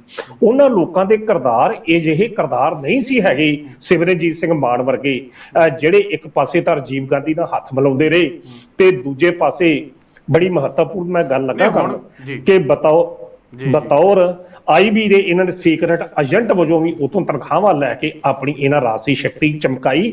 ਇਹ ਇਲਜ਼ਾਮ ਮੈਂ ਨਹੀਂ ਲਾ ਰਿਹਾ। AK ਮਲਾਇਦਾਰ ਦੀ ਜਿਹੜੀ ਕਿਤਾਬ ਆ ਦਾ ਓਪਨ ਸੀਕਰਟ, ਉਹਦੇ ਵਿੱਚ ਸਿਮਰਨਜੀਤ ਸਿੰਘ ਮਾਨ ਦੇ ਉਸ ਰੋਲ ਨੂੰ ਪੂਰੀ ਤਰ੍ਹਾਂ ਦਰਸਾਇਆ ਕਿ ਕਿਸ ਤਰੀਕੇ ਨਾਲ ਕੇਂਦਰ ਨਾਲ ਜਾ ਕੇ ਮੀਟਿੰਗਾਂ ਕਰਦਾ ਰਿਹਾ, ਇਸ ਪਾਸੇ ਨੌਜਵਾਨਾਂ ਨੂੰ ਮਰਵਾਉਂਦਾ ਰਿਹਾ ਤੇ ਉਧਰੋਂ ਪੇ ਰੋਲ ਤੇ ਇਹ ਕੰਮ ਕਰਦਾ ਰਿਹਾ। ਇਹ ਉਸ ਕਿਤਾਬ ਦੇ ਵਿੱਚ AK ਮਲਾਇਦਾਰ ਦੀ ਕਿਤਾਬ ਆ, ਜਿਹੜਾ IB ਦਾ ਡਾਇਰੈਕਟਰ ਸੀ, ਦਾ ਓਪਨ ਸੀਕਰਟ, ਉਹਦੇ 'ਚ ਸਾਰਾ ਕੁਝ ਲਿਖਿਆ। ਭਗਤ ਸਿੰਘ ਨੇ ਕਿਤੇ ਅਜਿਹੀ ਗੱਦਾਰੀ ਕੌਮ ਨਾਲ ਨਹੀਂ ਕੀਤੀ, ਭਗਤ ਸਿੰਘ ਨੇ ਕਿਤੇ ਇਹੋ ਜਿਹੀ ਗੱਦਾਰੀ ਦੇਸ਼ ਦੇ ਲੋਕਾਂ ਨਾਲ ਨਹੀਂ ਕੀਤੀ। ਉਹਨੇ ਜੋ ਕੀਤਾ ਆਪਣੀ ਸਮਝ ਦੇ ਅਨੁਸਾਰ ਕੀਤਾ। ਹੁਣ ਵੀ ਅਣਖੀ ਸਾਹਿਬ ਇੱਕ ਦੋਗਲਾ ਚਿਹਰਾ ਦੇਖਣ ਨੂੰ ਇਹਨਾਂ ਦਾ ਮਿਲਿਆ। ਜਦੋਂ ਤਾਂ ਇਹਨੂੰ ਉਮੀਦ ਸੀਗੀ ਕਿ ਸੁਖਬੀਰ ਸਿੰਘ ਬਾਦਲ ਹੋਣੀ ਮੇਰੀ ਸਪੋਰਟ ਕਰਨਗੇ, ਉਦੋਂ ਤਾਂ ਉਹਨਾਂ ਨੂੰ ਘਰੇ ਸੱਦ ਕੇ ਚਾਹਾਂ ਵੀ ਪੀਤੀਆਂ, ਉਹਨਾਂ ਦੇ ਨਾਲ ਮੀਟਿੰਗਾਂ ਵੀ ਕੀਤੀਆਂ, ਹੱਸ-ਹੱਸ ਫੋਟੋਆਂ ਵੀ ਖਿਚਾਈਆਂ। ਤੇ ਜਦੋਂ ਪਤਾ ਲੱਗ ਗਿਆ ਕਿ ਉਹਨਾਂ ਨੇ ਮੈਨੂੰ ਨਹੀਂ ਬਲਕਿ ਬਲਵੰਤ ਸਿੰਘ ਰਾਜੋਆਣਾ ਦੀ ਭੈਣ ਨੂੰ ਖੜਾਉਣਾ ਹੈ ਤੇ ਨਾਲ ਦੀ ਨਾਲ ਉਹਨਾਂ ਨੇ ਮੇਰੀ ਵੀ ਸਪੋਰਟ ਲੈਣੀ ਹੈ, ਤੇ ਉਦੋਂ ਇਹ ਫਿਰ ਮੁੱਕਰ ਗਏ। ਜੇ ਇਹਨੂੰ ਖੜਾ ਦਿੰਦੇ ਫਿਰ ਸੁਖਬੀਰ ਹੋਣੀ ਚੰਗੇ ਸੀਗੇ, ਜੇ ਮਾਨ ਸਾਹਿਬ ਨੂੰ ਖੜਾ ਦਿੰਦੇ ਫਿਰ ਸੁਖਬੀਰ ਵੀ ਚੰਗੇ ਸੀ, ਫਿਰ ਅਕਾਲੀ ਦਲ ਵੀ ਚੰਗਾ ਸੀ, ਫਿਰ ਸਿੱਖ ਪੰਥ ਇੱਕ ਥਾਂ ਇਕੱਠਾ ਹੋ ਜਾਣਾ ਸੀ। ਤੇ ਜਦੋਂ ਇਹਨਾਂ ਨੂੰ ਨਹੀਂ ਖੜਾਇਆ ਫਿਰ ਸੁਖਬੀਰ ਹੋਣੀ ਵੀ ਮਾੜੇ ਹੋ ਗਏ, ਫਿਰ ਅਕਾਲੀ ਦਲ ਵੀ ਮਾੜਾ ਹੋ ਗਿਆ, ਫਿਰ ਪੰਥ ਥੱਲੇ ਇਕੱਠੇ ਨਹੀਂ ਹੋ ਪਾਏ ਸਾਰੇ। ਇਹ ਜਿਹੜੇ ਉਦੋਂ ਵੀ ਦੋਗਲਾ ਚਿਹਰਾ ਦੇਖਣ ਨੂੰ ਮਿਲਿਆ। ਦੇਖੋ, ਦੋਗਲਾ ਚਿਹਰਾ ਤਾਂ ਹਮੇਸ਼ਾ ਉਹਨਾਂ ਦਾ ਰਿਹਾ ਹੀ ਰਿਹਾ। ਮੈਂ ਤਾਂ ਫਿਰ ਤੁਸੀਂ ਤਾਂ ਅਜੋਕੇ ਸੰਦਰਭ ਦੀ ਗੱਲ ਕਰ ਰਹੇ ਜੇ। ਇੱਕ ਪਾਸੇ ਤਾਂ ਸਿਮਰਨਜੀਤ ਸਿੰਘ ਮਾਨ ਇੰਨੀ ਗੱਲ ਕਹਿ ਦਿੰਦਾ ਕਿ ਜਦੋਂ ਜਨਰਲ ਡਾਇਰ ਨੇ ਜ਼ਿਲ੍ਹਿਆਂਵਾਲੇ ਬਾਗ 'ਚ 1919 'ਚ ਗੋਲੀ ਚਲਾਈ ਤੇ ਰਾਤ ਨੂੰ ਰੋਟੀ ਜਿਹੜੀ ਸੀ ਜਿਹੜੇ ਬਿਕਰਮ ਮਜੀਠੀਆ ਦੇ ਜਿਹੜੇ ਪੜਦਾਦਾ ਸੀ ਸੁੰਦਰ ਸਿੰਘ ਮਜੀਠੀ ਦੇ ਘਰ ਜਾ ਕੇ ਰਾਤ ਉਹਨੇ ਡਿਨਰ ਕੀਤਾ ਜਨਰਲ ਡਾਇਰ ਨੇ, ਤਾਂ ਉਹਦੀ ਆਲੋਚਨਾ ਕਰਦੇ ਨੇ। ਪਰ ਦੂਜੇ ਪਾਸੇ ਉਹੀ ਜਨਰਲ ਡਾਇਰ ਨੂੰ ਸਿਮਰਨਜੀਤ ਸਿੰਘ ਦਾ ਨਾਨਾ ਰੂੜ ਸਿੰਘ, ਜਿਹੜਾ ਅਕਾਲ ਤਖਤ ਸਾਹਿਬ ਦਾ ਉਸ ਵੇਲੇ ਸਰਬਰਾਹ ਸੀ, ਉਹ ਸਰੂਪਾ ਪਾਉਂਦਾ ਤੇ ਉਹਨੂੰ ਕਹਿੰਦਾ ਕੋਈ ਗੱਲ ਨਹੀਂ, ਤੈਨੂੰ ਵੀ ਅਸੀਂ ਅੰਮ੍ਰਿਤ ਛਕਾ ਦਿੰਦੇ ਆ, ਤੂੰ ਸਿਗਰਟ ਵੀ ਪੀ ਲਾ, ਤਾਂ ਵੀ ਸਾਰਾ ਕੁਝ ਕਰ ਲੈਂਦੇ ਆ। ਉਸ ਸੰਬੰਧ ਦੇ ਵਿੱਚ ਵੀ ਜਥੇਦਾਰ ਰੂੜ ਸਿੰਘ, ਜਿਹੜੇ ਸਿਮਰਨਜੀਤ ਸਿੰਘ ਮਾਨ ਦੇ ਨਾਨਾ ਸੀ, ਉਹਦੇ ਸੰਬੰਧ ਦੇ ਵਿੱਚ, ਉਹਦੀ ਭੂਮਿਕਾ ਦੇ ਸੰਬੰਧ ਦੇ ਵਿੱਚ ਵੀ ਸਿਮਰਨਜੀਤ ਸਿੰਘ ਮਾਨ ਨੂੰ ਹਮੇਸ਼ਾ ਯਾਦ ਰੱਖਣਾ ਚਾਹੀਦਾ। ਤੇ ਯਾਦ ਰੱਖਣਾ ਉਹਨੂੰ ਹੈ ਵੀ। ਕਈ ਵਾਰੀ ਉਹਨੇ ਮਾਫੀ ਮੰਗੀ ਵੀ ਹੈ ਕਿ ਮੈਂ ਆਪਣੇ ਨਾਨੇ ਦੀਆਂ ਗਲਤੀਆਂ ਕਰਕੇ ਮਾਫੀ ਮੰਗਣਾ। ਇਸ ਤਰੀਕੇ ਨਾਲ ਜਦੋਂ ਇਤਿਹਾਸ ਦੇ ਪੰਨਿਆਂ ਤੇ ਤੁਹਾਡੀਆਂ ਗੱਦਾਰੀਆਂ ਦੇ ਤਗਮੇ ਲਿਖੇ ਗਏ, ਹੁਣ ਇਤਿਹਾਸ ਲਿਖਿਆ ਗਿਆ ਹੋਵੇ, ਤਾਂ ਫਿਰ ਮਾਫੀਆਂ ਮੰਗਣ ਦੇ ਨਾਲ ਆਉਣ ਵਾਲੀਆਂ ਕੌਮਾਂ ਦੇ ਉਹ ਦਾਗ ਧੁੱਪਦੇ ਨਹੀਂ ਆ। ਤਾਂ ਮਾਨ ਸਾਹਿਬ ਦੀ ਤਾਂ ਚਲੋ ਗੱਲ ਛੱਡੋ, ਮਾਨ ਸਾਹਿਬ ਤੇ ਅੱਜ ਵੀ ਉਹਨਾਂ ਦਾ ਬੜਾ ਇੱਕ ਕੰਟਰੋਵਰਸਲ ਬਿਆਨ ਜਿਹੜਾ ਜਾ ਕੇ ਕਰਨਾਲ ਦੇ ਵਿੱਚ ਦੇ ਰਹੇ ਆ। ਇੰਨੀ ਗੱਲ ਕਹਿ ਰਿਹਾ ਕਿ ਹਰਿਆਣੇ ਨੇ ਇੱਕ ਪੰਜਾਬੀ ਲਾੜੇ ਨੂੰ ਮੁੱਖ ਮੰਤਰੀ ਬਣਾ ਲਿਆ। ਹੁਣ ਉਹ ਵਿਅਕਤੀ ਨੂੰ ਜਿਹਨੂੰ ਬੋਲਣ ਦਾ ਹੀ ਪਤਾ ਨਹੀਂ, ਉਮਰ ਦੇ ਉਸ ਦੌਰ ਦੇ ਵਿੱਚ, ਮਾਫ ਕਰਦਾ ਇਹ ਉਹ ਮੇਰੇ ਬਜ਼ੁਰਗਾਂ ਦੇ ਸਮਾਨ ਨੇ, ਪਰ ਜਿਹੋ ਜਿਹੀ ਉਹ ਲੈਂਗੁਏਜ ਵਰਤਦੇ ਪਏ ਆ, ਜਾਂ ਤੇ ਇਹ ਗੱਲ ਆ ਕਿ ਉਹਨਾਂ ਨੂੰ ਪਤਾ ਹੀ ਨਹੀਂ ਲੱਗਦਾ ਕਿ ਕਹਿਣਾ ਕੀ ਆ, ਤੇ ਜਾਂ ਉਮਰ ਦੇ ਇਸ ਦੌਰ ਦੇ ਵਿੱਚ ਆਣ ਕੇ ਉਹ ਸਿਰਫ ਤੇ ਸਿਰਫ ਆਖਰੀ ਦੌਰ ਦੀ ਉਹ ਬਾਜੀ ਖੇਡਣ ਦੀ ਕੋਸ਼ਿਸ਼ ਕਰਦੇ ਪਏ ਆ ਕਿ ਜਿੱਥੇ ਸ਼ਾਇਦ ਕੋਈ ਉਹਨਾਂ ਨੂੰ ਕੋਈ ਅਹਿਮ ਜ਼ਿੰਮੇਵਾਰੀ ਮਿਲ ਜਾਵੇ, ਪੰਜਾਬ ਦੇ ਵਿੱਚ ਉਹਨਾਂ ਦੀ ਪਾਰਟੀ ਦੀ ਜੜ੍ਹਾਂ ਲੱਗ ਜਾਣ। ਪਰ ਜੋ ਮੈਨੂੰ ਲੱਗਦਾ ਅੱਜ ਸੰਗਰੂਰ ਦੇ ਲੋਕ ਉਹਨਾਂ ਨੂੰ ਜਿਹੜਾ ਫਤਵਾ ਦਿੱਤਾ, ਜ਼ਰੂਰ ਰੋਂਦੇ ਹੋਣਗੇ ਕਿ ਅਸੀਂ ਕਿਹੋ ਜਿਹੇ ਵਿਅਕਤੀ ਨੂੰ ਫਤਵਾ ਦਿੱਤਾ ਜਿਹਨੂੰ ਅਜੇ ਸਹੁੰ ਨਹੀਂ ਅਜੇ ਉਹਨੇ ਚੁੱਕੀ। ਸਹੁੰ ਚੁੱਕਣ ਤੋਂ ਪਹਿਲਾਂ ਹੀ ਉਸਨੇ ਆਪਣਾ ਉਹ ਰੰਗ ਵਿਖਾਉਣਾ ਸ਼ੁਰੂ ਕਰ ਦਿੱਤਾ, ਜਿੱਥੇ ਭਗਤ ਸਿੰਘ ਨੂੰ ਕਿਤੇ ਗੱਦਾਰ ਕਹਿ ਰਹੇ ਆ, ਅੱਤਵਾਦੀ ਕਹਿ ਰਹੇ ਆ, ਤੇ ਦੂਜੇ ਪਾਸੇ ਹਰਿਆਣੇ ਦੇ ਵਿੱਚ ਜਾ ਕੇ ਕਰਨਾਲ ਦੇ ਵਿੱਚ ਇੰਨੀ ਗੱਲ ਕਹਿ ਰਹੇ ਨੇ ਕਿ ਤੁਸੀਂ ਮਨੋਹਰ ਲਾਲ ਖੱਟਰ ਨੂੰ ਪੰਜਾਬੀ ਲਾੜੇ ਨੂੰ ਮੁੱਖ ਮੰਤਰੀ ਬਣਾ ਲਿਆ, ਤੁਹਾਨੂੰ ਸ਼ਰਮ ਆਉਣੀ ਚਾਹੀਦੀ ਆ। ਹੁਣ ਇਹੋ ਜਿਹੇ ਸ਼ਬਦ ਜਿਹੜੇ ਵਰਤਣੇ ਨੇ, ਪਤਾ ਨਹੀਂ ਮਾਨ ਸਾਹਿਬ ਦੀ ਮਾਨਸਿਕਤਾ ਕੀ ਹੈ, ਕਿਉਂ ਇਹੋ ਜਿਹੀ ਗੱਲ ਲੱਗਦਾ। ਇਹਨਾਂ ਦਾ ਏਜੰਡਾ ਕੀ ਹੈ, ਇਹਨਾਂ ਦੀ ਪੋਲਿਟਿਕਸ ਦਾ ਕੀ ਏਜੰਡਾ ਹੈ, ਇਹ ਕੀ ਸੁਧਾਰਨ ਨੂੰ ਲੈ ਕੇ ਤੁਰਿਆ, ਪੋਲਿਟਿਕਸ ਦੇ ਵਿੱਚ ਆ ਕੇ ਕੀ ਸੁਧਾਰਨਾ ਚਾਹੁੰਦੇ ਆ, ਮੈਨੂੰ ਤਾਂ ਇਹਨਾਂ ਦੀ ਗੱਲ ਹੀ ਨਹੀਂ ਸਮਝ ਆ ਰਹੀ ਅਣਖੀ ਸਾਹਿਬ। ਸੁਖਵਿੰਦਰ ਜੀ, ਜੇ ਸਮਝ ਆਉਣੀ ਹੁੰਦੀ ਨਾ, ਜੇ ਤੁਹਾਨੂੰ ਸਮਝ ਆਉਣੀ ਹੁੰਦੀ ਤੇ ਜਾਂ ਇਹ ਕੀ ਕਹਿ ਰਹੇ ਨੇ ਇਹ ਲੋਕਾਂ ਨੂੰ ਸਮਝਾ ਸਕਦੇ, ਤਾਂ ਸ਼ਾਇਦ 1999 ਤੋਂ ਬਾਅਦ ਹੁਣ ਤੱਕ ਪੰਜਾਬ ਦੀ ਸਿਆਸਤ ਦੇ ਵਿੱਚ ਕੋਈ ਇਹਨਾਂ ਨੇ ਅਹਿਮ ਯੋਗਦਾਨ ਪਾਇਆ ਹੁੰਦਾ। ਇਹਨਾਂ ਨੇ ਨਾ ਯੋਗਦਾਨ ਪਾਇਆ ਤੇ ਨਾ ਪੰਜਾਬ ਦੇ ਲੋਕਾਂ ਨੇ ਇਹਨਾਂ ਦਾ ਯੋਗਦਾਨ ਲਿਆ। ਇਹਨਾਂ ਦੀ ਵਿਚਾਰਧਾਰਾ, ਉਹ ਕਹਿੰਦੇ ਹੁੰਦੇ ਵੀ ਆਪਦੀ ਇੱਜ਼ਤ ਆਪਣੇ ਹੱਥ ਹੁੰਦੀ ਹੈ। ਇੰਨੀ ਬਜ਼ੁਰਗ ਉਮਰ ਦੇ ਵਿੱਚ ਜਾ ਕੇ ਸਰਕਾਰਾਂ ਨੂੰ, ਨੌਜਵਾਨਾਂ ਲੀਡਰਾਂ ਨੂੰ ਨਕਾਰ ਕੇ ਲੋਕਾਂ ਨੇ ਇਹਨਾਂ ਨੂੰ ਇੱਜ਼ਤ ਬਖਸ਼ੀ, ਇਹਨਾਂ ਨੂੰ ਮਾਣ ਬਖਸ਼ਿਆ ਤੇ ਇਹਨਾਂ ਨੂੰ ਜਿਤਾਇਆ। ਪਰ ਇਹੋ ਜਿਹੇ ਬਿਆਨ ਦੇ ਕੇ ਉਹ ਸਾਰੀ ਇੱਜ਼ਤ ਦਾ ਜਿਹੜਾ ਨਾਸ ਕਰ ਰਿਹਾ ਸਿਮਰਨਜੀਤ ਸਿੰਘ ਮਾਨ ਆਪਣੀ ਖੁਦ ਹੀ। ਦੇਖੋ, ਮੈਂ ਤਾਂ ਤੁਹਾਨੂੰ ਦੱਸਣਾ ਕਿ ਵੇਖੋ ਸੁਖਵਿੰਦਰ ਜੀ, ਬੰਦੇ ਦੀ ਜਿਹੜੀ ਬੁੱਧ ਆ ਉਹ ਵਿਗੜਨ ਲੱਗਿਆ ਪਤਾ ਨਹੀਂ ਲੱਗਣਾ ਕਿਸ ਵਕਤ ਹੋ ਜਾਣਾ, ਕਿਹੜੇ ਵਕਤ ਬੰਦੇ ਦਾ ਮਾਨਸਿਕ ਜਿਹੜਾ ਸੰਤੁਲਨ ਆ ਉਹ ਵੀ ਵਿਗੜ ਸਕਦਾ। ਫਿਰ ਕਹਿੰਦੇ ਇਹੋ ਜਿਹੇ ਬਿਆਨਬਾਜ਼ੀ, ਇਹ ਕੌਮ ਜਿਹੜੀ ਆ ਵੋਟਾਂ ਨਹੀਂ ਪਾਉਂਦੀ। ਕੌਮ, ਫਿਰ ਵੇਖੋ ਜਿਹੜੀ ਕੌਮ ਆ ਫਿਰ ਇਹੋ ਜਿਹੇ ਬੰਦੇ ਨੂੰ ਵੋਟਾਂ ਕਿਉਂ ਪਾਏਗੀ? ਉਦਾਂ ਤਾਂ ਰੋ ਕੇ ਤੁਸੀਂ ਤਰਲਾ ਲੈ ਰਹੇ ਜੇ ਕਿ ਮੇਰੀ ਕੌਮ ਮੈਨੂੰ ਹਰਾਉਂਦੀ ਆ। ਕੌਮ ਦੇ ਜਿਹੜੇ ਰਹਿਨੁਮਾ ਨੇ ਉਹਨਾਂ ਨੇ ਘੱਟ ਤੋਂ ਘੱਟ ਤੁਹਾਡੇ ਕੋਲ ਇੱਕ ਸੇਧ ਰਹਿਣੀ ਆ ਆਉਣ ਵਾਲੀ ਪੀੜ੍ਹੀ ਨੇ। ਤਾਂ ਆਉਣ ਵਾਲੀ ਪੀੜ੍ਹੀ ਨੂੰ ਤੁਸੀਂ ਕੀ ਕਹਿ ਰਹੇ ਜੇ ਦੀਪ ਸਿੱਧੂ ਤੁਹਾਡੇ ਨਾਲ ਆਣ ਕੇ ਖਲੋਤਾ, ਤਾਂ ਦੀਪ ਸਿੱਧੂ ਦਾ ਜਿਸ ਤਰੀਕੇ ਨਾਲ ਐਕਸੀਡੈਂਟ ਹੋਇਆ, ਜਿਸ ਤਰੀਕੇ ਨਾਲ ਉਸ ਵਕਤ ਸ਼ਰਾਬ ਪੀਤੀ ਇੱਕ ਔਰਤ ਜਨਾਨੀ ਕੁੜੀ ਉਹਦੇ ਨਾਲ ਆ, ਤਾਂ ਉਸ ਨੂੰ ਤੁਸੀਂ ਕੌਮ ਦਾ ਸ਼ਹੀਦ ਗਰਦਾਨ ਕੇ ਉਹਦੇ ਨਾਂ ਤੇ ਵੀ ਤੁਸੀਂ ਵੋਟਾਂ ਮੰਗ ਰਹੇ ਜੇ। ਕਹਿਣ ਦਾ ਮਤਲਬ ਕਿ ਤੁਸੀਂ ਕੇਵਲ ਤੇ ਕੇਵਲ ਨੌਜਵਾਨਾਂ ਦੇ ਲਹੂ ਜਾਂ ਨੌਜਵਾਨਾਂ ਦੇ ਸ਼ਹਾਦਤਾਂ ਜਾਂ ਨੌਜਵਾਨਾਂ ਦੇ ਕਤਲਾਂ ਦੇ ਉੱਤੇ ਹੀ ਵੋਟਾਂ ਲੈਣੀਆਂ। ਜਿਸ ਤਰੀਕੇ ਨਾਲ ਸਿੱਧੂ ਮੂਸੇਵਾਲ ਦਾ ਕਤਲ ਹੁੰਦਾ ਤੇ ਘਰ ਜਾ ਕੇ ਸਿਮਰਨਜੀਤ ਸਿੰਘ ਮਾਨ ਕਹਿੰਦਾ, ਉੱਥੇ ਜਾ ਕੇ ਵੀ ਉਸਨੇ ਰਾਜਨੀਤੀ ਕਰਨ ਦੀ ਕੋਸ਼ਿਸ਼ ਕੀਤੀ। ਸੋ ਉਮਰ ਦੇ ਇਸ ਪੜਾਅ ਤੇ ਉੱਤੇ ਮਾਨ ਸਾਹਿਬ ਨੂੰ ਜ਼ਰੂਰ ਸੋਚਣਾ ਚਾਹੀਦਾ। ਬਜ਼ੁਰਗ ਨੇ ਸਾਡੇ, ਸਤਿਕਾਰਤ ਨੇ, ਪਰ ਘੱਟ ਤੋਂ ਘੱਟ ਜਿਹੜੀ ਬੋਲਬਾਣੀ ਜਿਹੜੀ ਆ ਉਹ ਠੀਕ ਰੱਖਣੀ ਚਾਹੀਦੀ ਆ। ਤੇ ਜਾਂ ਫਿਰ ਵਾਕਈ ਉਹ 70-72 ਗਏ ਨੇ ਕਿ ਕਈ ਵਾਰੀ ਬੰਦੇ ਨੂੰ ਪਤਾ ਵੀ ਨਹੀਂ ਲੱਗਦਾ ਕਿ ਬੰਦਾ ਬੋਲਦਾ ਕੀ ਆ। ਪਰ ਅੱਜ ਦਾ ਜਿਹੜਾ ਬਿਆਨ ਆ ਜਾ ਕੇ ਹਰਿਆਣੇ ਦੀ ਧਰਤੀ ਤੇ ਦੇਣਾ, ਪੰਜਾਬ ਨੂੰ, ਹਰਿਆਣੇ ਦੇ ਲੋਕਾਂ ਦਾ, ਮਾਨ ਸਾਹਿਬ ਤੁਸੀਂ ਰਾਜਨੀਤੀ ਜਿਹੜੀ ਕਰਦੀ ਆ ਕਰੋ, ਜ਼ਰੂਰ ਕਰੋ, ਬਿਲਕੁਲ, ਪਰ ਪੰਜਾਬ ਦੇ ਲੋਕਾਂ ਤੇ ਤਰਸ ਕਰੋ। ਜਿਹੜਾ ਪੰਜਾਬ ਦਾ ਭਾਈਚਾਰਾ, ਇਸ ਨੂੰ ਤੁਸੀਂ ਬਣਿਆ ਰਹਿਣ ਦਿਓ, ਹਰਿਆਣੇ ਦੇ ਨਾਲ ਬਣਿਆ ਰਹਿਣ ਦਿਓ। ਕਿਸਾਨੀ ਅੰਦੋਲਨ ਦੇ ਵਿੱਚ ਜਿਸ ਤਰੀਕੇ ਨਾਲ ਹਰਿਆਣੇ ਨੇ ਤੇ ਪੰਜਾਬ ਨੇ ਪ੍ਰਦਰਸ਼ਨ ਕੀਤਾ ਉਹ ਬੇਮਿਸਾਲ ਆ। ਤੇ ਜੇਕਰ ਸਿਮਰਨਜੀਤ ਸਿੰਘ ਮਾਨ ਵਰਗੇ ਨੇਤਾ ਜਾ ਕੇ ਇਹਦੇ ਉੱਤੇ ਤੇਲ ਪਾਉਂਦੇ ਰਹੇ ਤਾਂ ਫਿਰ ਇਹ ਭਾਈਚਾਰਾ ਟੁੱਟਣਾ। ਸਿਮਰਨਜੀਤ ਸਿੰਘ ਮਾਨ ਨੇ ਤਾਂ ਆਪਣੀ ਉਮਰ ਹੰਡਾਲੀ ਆ, ਪਰ ਘੱਟ ਤੋਂ ਘੱਟ ਆਉਣ ਵਾਲੀਆਂ ਪੀੜ੍ਹੀਆਂ ਵਾਸਤੇ ਉਹਨੂੰ ਤਰਸ ਕਰਨਾ ਚਾਹੀਦਾ। ਇਹੋ ਜਿਹੀ ਬੋਲਬਾਣੀ, ਭਗਤ ਸਿੰਘ ਨੂੰ ਕੋਈ ਫਰਕ ਨਹੀਂ ਪੈਣਾ ਕਿ ਸਿਮਰਨਜੀਤ ਸਿੰਘ ਮਾਨ ਉਸ ਨੂੰ ਸਰਟੀਫਿਕੇਟ ਦਵੇ ਜਾਂ ਨਾ ਦਵੇ। ਫਿਰ ਉਸੇ ਪੁਆਇੰਟ ਤੇ ਹੁੰਦਾ, ਕਿਉਂਕਿ ਉਸ ਦਾ ਕੱਦ ਇੰਨਾ ਉੱਚਾ ਕਿ ਉਹ ਜਦੋਂ ਤੱਕ ਦੁਨੀਆ ਰਹੇਗੀ ਭਗਤ ਸਿੰਘ ਦਾ ਨਾਮ ਰਹਿਣਾ। ਸਿਮਰਨਜੀਤ ਸਿੰਘ ਮਾਨ ਨੂੰ ਭਾਵੇਂ ਅਗਲੇ 5 ਸਾਲਾਂ ਬਾਅਦ ਕੋਈ ਯਾਦ ਕਰੇ ਤਾਂ ਭਾਵੇਂ ਨਾ ਕਰੇ, ਦੇਖ ਲਓ ਕਿ ਹਾਲੇ ਤੱਕ ਵੀ ਹਮੇਸ਼ਾ ਲੋਕਾਂ ਦੇ ਦਿਲ, ਹਾਲੇ ਤੱਕ ਵੀ ਇਹ ਗੱਲ ਕਹੀ ਜਾ ਰਹੀ ਹੈ ਕਿ ਭਗਤ ਸਿੰਘ ਨੂੰ ਸਰਕਾਰੀ ਕਾਗਜ਼ਾਂ ਦੇ ਵਿੱਚ ਸਰਕਾਰੀ ਤੌਰ ਤੇ ਸ਼ਹੀਦ ਨਹੀਂ ਮੰਨਿਆ ਜਾਂਦਾ, ਪਰ ਫਿਰ ਵੀ ਸਾਰਾ ਭਾਰਤ ਇੱਕੋ ਹੀ ਗੱਲ ਕਹਿੰਦਾ, ਸ਼ਹੀਦ ਭਗਤ ਸਿੰਘ, ਸ਼ਹੀਦ ਭਗਤ ਸਿੰਘ। ਸਰਕਾਰਾਂ ਨੇ ਨਹੀਂ ਉਹਨੂੰ ਅਨਾਊਂਸ ਕੀਤਾ ਜਾਂ ਸਰਕਾਰਾਂ ਦੇ ਰਿਕਾਰਡ ਦੇ ਵਿੱਚ ਸ਼ਹੀਦ ਉਹ ਨਹੀਂ ਬੋਲਦੇ, ਪਰ ਫਿਰ ਵੀ ਸਾਰਾ ਦੇਸ਼, ਸਾਰੇ ਵੱਖ-ਵੱਖ ਦੇਸ਼ਾਂ ਦੇ ਵਿੱਚ ਵਸਦੇ ਪੰਜਾਬ ਭਾਰਤੀ ਲੋਕ ਜਿਹੜੇ ਆ ਉਹ ਸਾਰੇ ਦੇ ਸਾਰੇ ਉਹਨਾਂ ਨੂੰ ਸ਼ਹੀਦ ਮੰਨਦੇ ਨੇ। ਜ਼ਰੂਰੀ ਨਹੀਂ ਕਿ ਸਿਮਰਨਜੀਤ ਮਾਨ ਨੇ ਸਰਟੀਫਿਕੇਟ ਦੇਣਾ ਤੇ ਤਾਂ ਹੀ ਭਗਤ ਸਿੰਘ ਨੇ ਪਾਸ ਹੋਣਾ ਹੈ, ਤੇ ਜੇ ਸਰਕਾਰਾਂ ਨੇ ਸਰਟੀਫਿਕੇਟ ਦੇਣਾ ਉਹ ਤਾਂ ਪਾਸ ਹੋਣੇ ਆ। ਪਰ ਭਗਤ ਸਿੰਘ ਹੁਣੀ ਜਿਹੜੇ ਆ ਉਹ ਖੁਦ ਬਖੁਦ ਦਰਗਾਹ ਦੇ ਵਿੱਚ ਜਾ ਕੇ ਪਰਮਾਤਮਾ ਕੋਲੇ ਜਾ ਕੇ ਜਿਹੜੇ ਆ ਉਹ ਪਾਸ ਹੋ ਚੁੱਕੇ ਨੇ। ਤਾਂ ਅਣਖੀ ਸਾਹਿਬ ਤੁਸੀਂ ਸਾਡੇ ਨਾਲ ਪ੍ਰੋਗਰਾਮ ਦੇ ਵਿੱਚ ਜੁੜੇ, ਤੁਹਾਡਾ ਬਹੁਤ ਬਹੁਤ ਧੰਨਵਾਦ। ਬਹੁਤ ਬਹੁਤ ਸ਼ੁਕਰੀਆ ਸੁਖਵਿੰਦਰ ਜੀ। ਤਾਂ ਇਸ ਸਨ ਪ੍ਰੋਫੈਸਰ ਮਨਜੀਤ ਸਿੰਘ ਅਣਖੀ ਸਾਹਿਬ, ਜਿਨ੍ਹਾਂ ਦੇ ਵੱਲੋਂ ਇਹਨਾਂ ਅਹਿਮ ਖਬਰਾਂ ਦੇ ਉੱਪਰ ਸਾਡੇ ਨਾਲ ਗੱਲਬਾਤ ਕੀਤੀ ਗਈ।